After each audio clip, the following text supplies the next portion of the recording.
no like light comes from this world, in my opinion.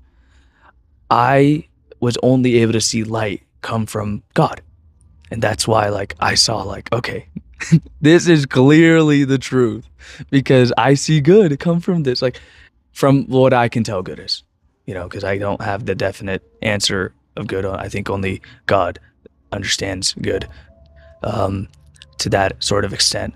But from what I understood, I was like, okay, like this clearly has to be the truth because this is clearly what like that sort of light, that sort of good comes from. So I guess I would try to explain to this person that like we are fallen, we are sinful, and the only way out of this sort of life that ends up leading to death and eternity in hell is through this faith in God. And the reason that I believe in him is because he humbled himself into becoming like one of us. And he lived this life righteously, did not commit a single sin. And then he died for us to bear upon all those sins for us. And then he defeated death by living again. And people saw him. It wasn't just like, oh, somebody off the street that saw him. Roughly, if I'm not mistaken, 300 or 500 eyewitnesses that saw him, including his disciples. And like, to me, it's like, well, this man just defeated death. Well, like to them, right in front of their eyes. And I believe it because to me, there's enough evidence to prove it. So it's like, okay, whatever he's doing right. Like, if you want to dumb it down to that, like, clearly he's doing something right. So then, like, go into, like, okay, what does he follow? What is it that he does? And try to, I guess, find a way to how you can honestly just become a follower of him. And that's how, like, I understood it in the beginning. It's like, I was like, okay, all right, what's going on? He just came back from the dead. Wait a minute. That's insane. Yeah. So it's like I was able to understand in that way, and I would try to help this person, like a non-believer, understand it. And like, I mean, like it's the blueprint is right there, okay. And if you can find a way to honestly like try to follow that, I think you would find a sort of enlightenment, a sort of peace that you cannot get from this world. Because I've gotten a sort of peace that I think that I would say is because of my belief and faith in God. I cannot find it anywhere else. I've tried so many things. I am not a good person if you want to look at it that way, but the only thing that has given me this sort of peace and calmness and just happiness is God. And I would try to explain that to this non-believer and see where it would get me, because they're going to have questions. Like there's people that will ask me this random what ifs, and I'm like, what? How does that even make sense? What's the craziest question you've gotten about that? Honestly, like in the moment, I was so heated. I don't even like I'm not like yelling at the person, but I'm just like trying to stay calm because I'm like I'm gonna lose like my brain right now. Oh no. I think it was the what ifs around Jesus's death and his resurrection. It's like, well, what if they just like took his body away, put somebody else in the tomb that looked like him, and then he like walks up and the people start acting, oh, it's Jesus. Or like, what if they like bribed, like part of that, what if they bribed the guards, do whatever, and then I'm like, what? Guys, give me a second. Oh no. Yeah. Thankfully, I haven't had to deal with crazy what ifs because I've seen videos about people talking about their insane what if stories. I'm like, I would leave at that point. I don't even know what to say at that point. Yeah, for real. Yeah, it's interesting the questions that people can come up with trying to question the legitimacy of Christianity. I don't really like thinking about it as Christianity because it makes it too religious. Right? Yeah. That's kind of why I broke it out into the three categories, philosophy, religion, and theology. I think of religion more so as like rituals and things you have to do to appease the God that exists. Good, that's fair. If you're not in that category, which is a very traditional, typically Roman Catholic category, and you believe that Jesus Christ is God, you're a Christian, you probably fall into the theology camp. Now, it doesn't mean that people are good theologians a lot of the time, okay? But you're in that camp, right? If you're one of those maybe non-denominational other Protestant Christians who's more like a person who recognizes the personal relationship aspect of relationship with God instead of just here are the things I have to do to appease him. So it's always interesting to me to see the questions people come up with, because it's so much of that is based on an understanding of Christianity as this sort of religion and this moral construct that people have to abide by in order to appease God, even though there's a massive issue beyond that they have to deal with, and that's the fact that they have sin inside of themselves, and everyone has sin inside of themselves at all points in time during their life, which is the one thing that actually unites humanity. And if we were humble enough to realize that, we actually might be a lot more united than we are now.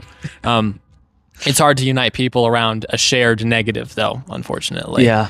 But that's really the tie. And so to me, it's like, I believe that Jesus Christ is God. He rose from the dead. He ascended into heaven after dying, right?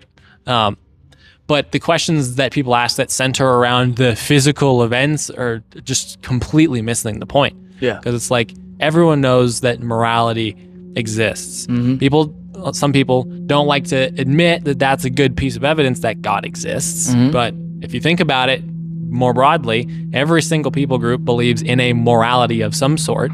And everyone by default wants to be in the category of, when they wrong someone, of receiving forgiveness. But at the same time, also by default, we want justice to be done to people who wrong us. And so it's like people are naturally inconsistent that way. But what does that show us? It shows us that everyone has a standard of right, wrong, good, bad, true, false. And everyone naturally wants forgiveness when they do wrong and wants justice when other people do wrong to them. And so that literally is a reflection of the God of the Bible. It's arguably not a description of any other God, any other religion, right?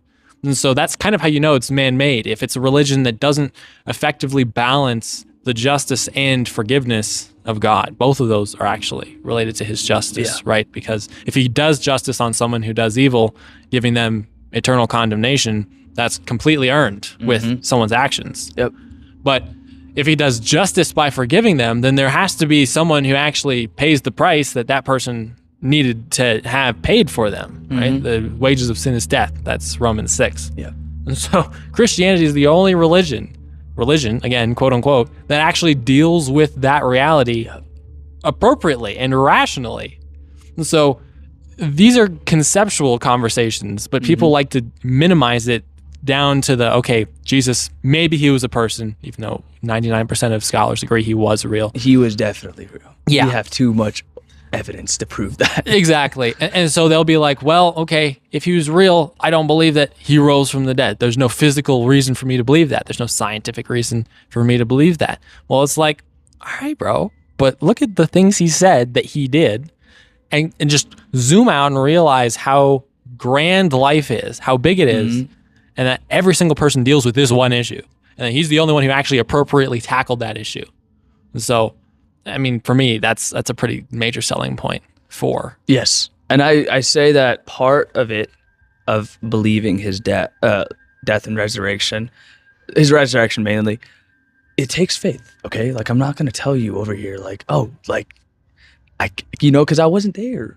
I wasn't there. Like, I can't give you my eyewitness testimony because I wasn't there. It takes a little bit of faith. But also, I see it because, like you said, it's the only one that's different from all the others. All the others that I have seen so far, because I haven't read into every single other religion in the world, is that they focus on the aspect that you have done wrong and you have to pay for your wrongs, but you are capable of righting those wrongs. Christianity is the only one that tells you, you are not. You are not. It is only God that can do it for you. And it's like the other religion, that's what I think. It's like they focus more on this like the man aspect, and it adds this like egotistical aspect to it of thinking like, oh yeah, I am good enough, I can do this. And also, if you look at it, their afterlife, their heaven is filled with manly desires. Like, fully. I mean, we can talk about a certain one that talks about how you're going to have unlimited wives and you're going to be able to do whatever you want with them. I'm like, what? Are you seriously telling me that you believe this is real? This is true? What? I mean, yeah, there's just certain stuff out there, man. I love that you put your finger on it, though. All other religions center on people doing something that they believe pleases God, which is absolutely ridiculous. Yeah. It's like, if you believe God is an eternal, totally self-sufficient, one-of-one perfect being, how are you, as the exact opposite of that, going to do anything that could possibly appease him? And then, but like the real death trap is this religious moralism. I kind of mentioned it earlier, where it's like, okay, if I do more good things than I do wrong things, then I've got to be on God's good side, right? Especially if the things that I've done that are good are more recent than the things that I've done that are bad. Right. It's like God has some sort of recency bias or something like that. God exists outside of time, bro. I don't think he cares. Just because you've done something good at one point in time doesn't erase the fact that you did something bad earlier on in time. And so you still have to deal with that. But people have created their own perspectives that erase bad with good. And that just doesn't make sense. No. Because time is time. Like the person, let's say you harmed someone at some point in time. Like that doesn't, you doing something good now, even for them, doesn't change the fact that you did something at that point in time that genuinely hurt them. Exactly. So that circumstance still exists. It's just so inconsistent, but people are so stuck on physical stuff and all these questions about practical things and actions and events that they don't even just zoom out and realize, wait a second, I'm in some serious trouble here if someone who's actually capable of forgiving me doesn't do that. Yeah. Right. And so, yeah, it's cool. It's cool that you put your finger on that, bro. It's pretty interesting stuff to me. I try to explain it, but whenever I try to explain it, it's like so hard to put into words, because I'm trying to understand it from like a non-believer standpoint of view and try to like explain it from their point of view. It's just very difficult to do. Well, it is, yeah. Well, because scripture is pretty clear about the fact that people who don't believe have a threefold issue. Okay, they're not able to believe because they're dead spiritually. Right. They actively are suppressing the truth that God has put within every single person, within their spirit and their heart, and they've been blinded by the God of this world from realizing that.